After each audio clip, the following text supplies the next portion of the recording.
Question number 1, root under है x to the power -1 into Y.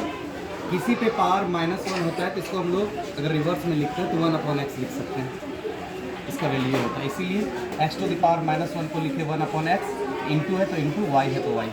Into का sine है, into का sine दिए, रूट अंडर क्या है y to the power -1 into z. Y to the power -1 को उसी तरह y टू द पावर -1 को अगर रिवर्स फॉर्म में लिखेंगे तो 1/y लिख सकते हैं। 1/y लिखे, इंटू जेड है तो इंटू जेड लिखे, फिर इंटू का साइन है तो इंटू का साइन दिए, फिर रूट अंडर क्या है z to the power -1। z to the power -1 को क्या लिख सकते हैं 1/z, इंटू का साइन है, इंटू का साइन दिए, x है तो x दिए। अब 1 इंटू वाई क्या हो जाएगा, y अपॉन x है तो x। 1 इंटू जेड क्या हो गया, z, नीचे में y है तो y। 1 इंटू एक्स क्या हो जाएगा, x अपॉन में z है तो z।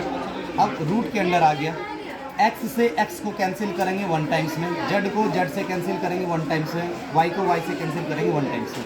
1 इंटू 1 इंटू 1 क्या हो गया 1। रूट अंडर 1 का अगर स्क्वायर रूट करते हैं तो 1 आता है। आइए क्वेश्चन नंबर सेकंड पे। क्वेश्चन है x to the power a upon x to the power b into x पे power b upon x to the power c पे whole power a into x to the power c upon x to the power a पे power whole b। अब क्या करेंगे, दोनों का ही base same है, यहाँ भी x है यहाँ भी x। जब बेस सेम होता है ना किसी भी चीज़ का, अगर बेस सेम होता है तो उसमें पावर जो होता है उसको माइनस में कर दो, तो यहाँ पे भी x है यहाँ पे भी x, दोनों का ही बेस सेम है तो उसको क्या लिखेंगे x upon a minus b। ये हो जाता है इसका फॉर्मूला। उसी के साथ यहाँ भी बेस x है, इसका भी बेस x है, तो x का बेस x है तो x कॉमन आ गया, ऊपर में a और नीचे में b, तो a माइनस b हो गया। और उसके बाद हॉल पर पावर c था तो पावर c हो गया, इंटू का साइन है तो इंटू का साइन देंगे।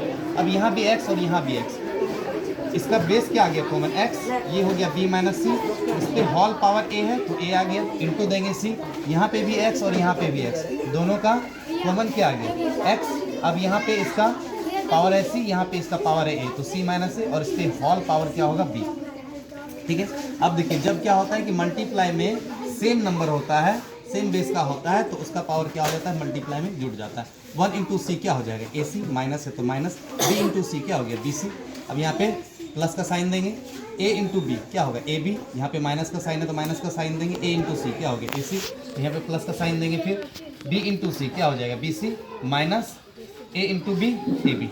अब देखिए ये प्लस का ए बी, ये माइनस का ए बी कैंसिल हो गया, ये प्लस का बी सी और ये माइनस का बी सी कैंसिल हो गया, ये प्लस का ए सी और ये माइनस का ए सी कैंसिल हो गया, तो बचा क्या 0।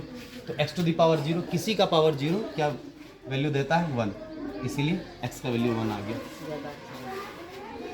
Question number 28, a to the power x का वैल्यू b दिया है, b to the power y का वैल्यू c दिया है और c to the power z का वैल्यू a दिया है। तो वैल्यू पूछ रहा है कि x y z का वैल्यू क्या होगा। a का वैल्यू कितना के बराबर है, c पे पावर z का बराबर, तो लिख दिए। अब यहाँ पे b to the power y क्या है c।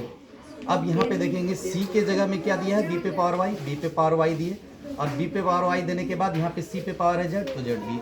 z अब y से मल्टीप्लाई हो जाएगा तो क्या हो जाएगा yz, b पे पावर हो गया yz, b पे पावर yz यहाँ पे हो गया।